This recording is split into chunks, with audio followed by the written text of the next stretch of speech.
Kamusta na nga po mga master at sa videong ito ay atin ang ipagpapatuloy na gisahin ang chapter 258 sa manhwa series ng Solo Max Newbie. Kaya't atin na nga pong agarang umpisahan. Ipinakita sa atin ang isang barkong tinatahak ang isang islang nagtataglay ng figurang bungo at mula sa tabi nito ay naroroon ang mga barkong pagmamay-ari ng mga pirata. Mayabang ang nawika ng mga manlalarong naroroon na lubang duwag lamang ang mga kasamahan nilang gid na naroroon dahil agad na nabahag ang buntot ng mga ito dahil sa takot na nadarama laban sa tumatayong boss na ika-29 na palapag. Kung kaya't ang kanilang Heavenly Soul Guild nga raw ang siyang mangunguna sa pag-clear ng naturang palapag. Samantalang kasabay noon ay ang pagputok ng isang baril na mula sa isang divine artifact na tinatawag na Dutchman Shotgun at ang tiwala nga ng mga manlalaro sa kanilang sariling kakayahan ay agad na lamang naglaho nung kanilang masilayan ang pag-ulan ng napakaraming bilang ng mga bala ng kanyon patungo sa barko ng mga papasugod na manlalaro.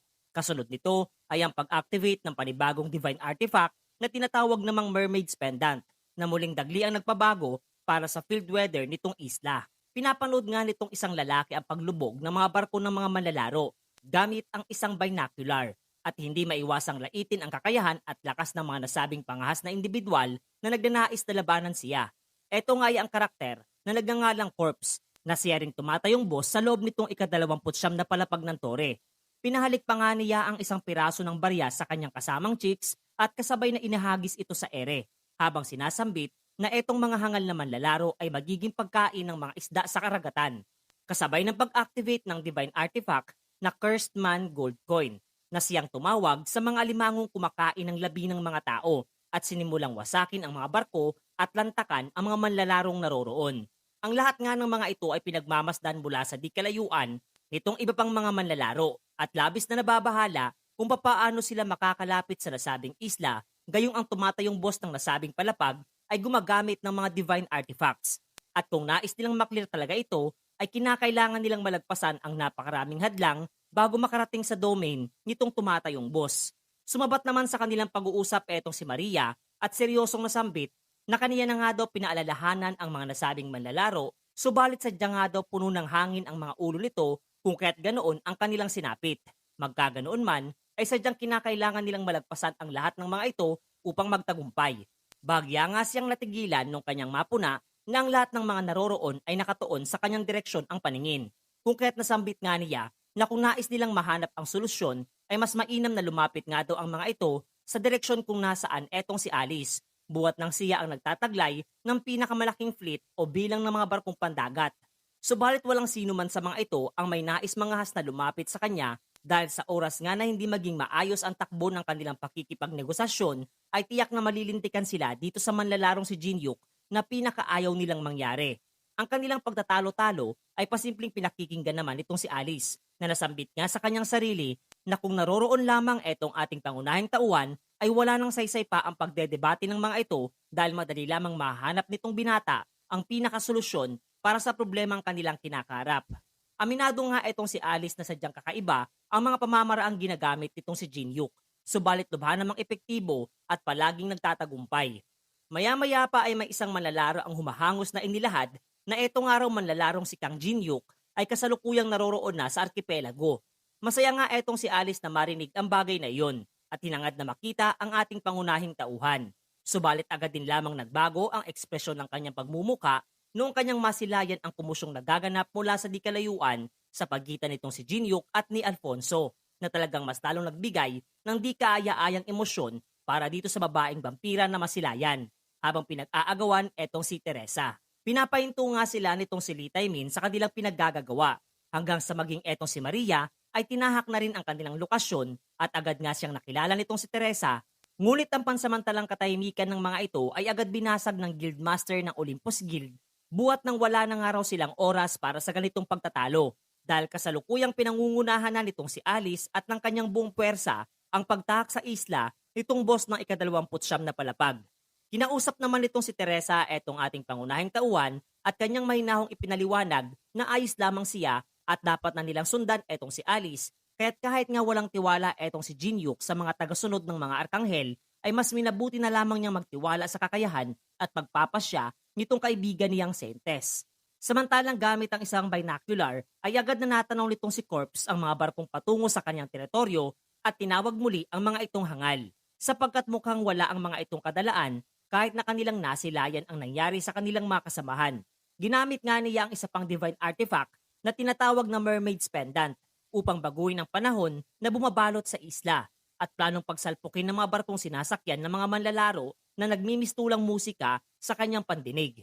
Pagka-activate nga niya sa nasabing artifact, ay agad na mabilis na nagbago ang panahon at nagsimulang magkaroon ng isang napakalakas na bagyo. Nagtanong nga etong mumunting dragon para dito kay Alice kung nais niyang i-dispel ang naturang bagyo sapagkat madali lamang niya itong maisasagawa.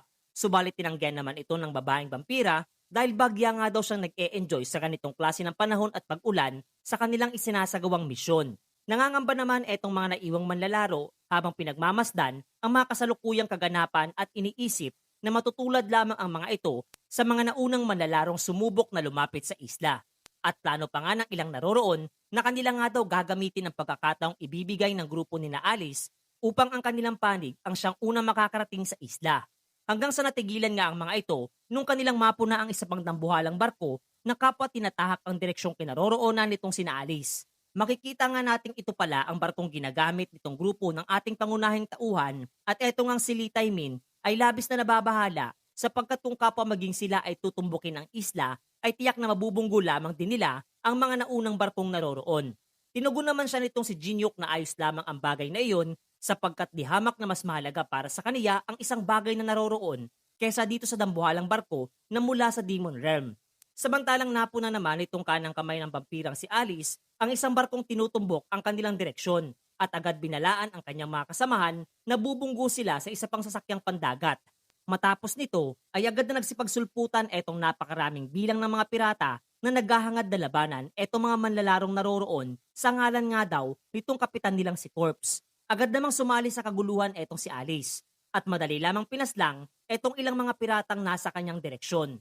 Dito ay nagsalita nga etong boss ng nasabing palapag at tinawag etong vampira sa kanyang titulo bilang ang Reyna ng Gabi na agarang pumukaw sa atensyon nitong si Alice. Natanong nga siya nitong si Corpse kung ano ang masasabi niya hinggil sa ginawa niyang entablado, kung saan sila naglalaban. Aniya, sa gitna nga daw ng kaguluhang nangyayari, ay dito nila mas makikilala ang kanilang mga tunay na pagkatao sa pamamagitan ng pagharap sa mga problemang nasa kanilang harapan. Maging ito man daw ay para sa kalayaan o kaya naman ay para lamang sa personal na kasiyahan.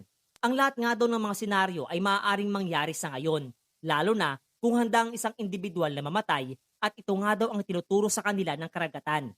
Sumingit naman sa kanilang talakayan etong chicks ni Corpse at tinamak etong bansag na Reyna kay Alice, lalo na't wala naman daw kurba ang pangangatawan nitong Aniya ay maputlang babae. Kasabay ng paggiling dito kay Corpse, nalagyan nga daw nito ng butas ang ulong bahagi nitong babaeng nasa kanilang harapan. Subalit sa halip nga na sumang-ayon etong pinakaboss ng nasabing palapag ay kaniya pang inihagi sa palayo etong babae at galit na nawikang huwag nga daw itong mangingialam sa kanilang pag-uusap. Gulat na gulat nga etong kanyang chicks sa naging aksyon nitong si Corpse, lalo na't dihamak nga daw na mas sexy pa siya dito. Ngunit wala namang pake sa kanyang payag etong nasabing boss sapagkat siya nga daw ang taong gagawin ang lahat upang makuha ang kanyang nais, lalong-lalo na kung kinakailangan pa niyang isugal ang kanyang buhay para lamang sa kanyang gusto. Kasabay ng seryosong pagsasaad na gagawin niyang pag-aari etong si Alice na kapwa naman nagpahayag ng pagkundina sa nais nitong mangyari at handa na ring magsagawa ng kanilang pakikipaglaban mga master.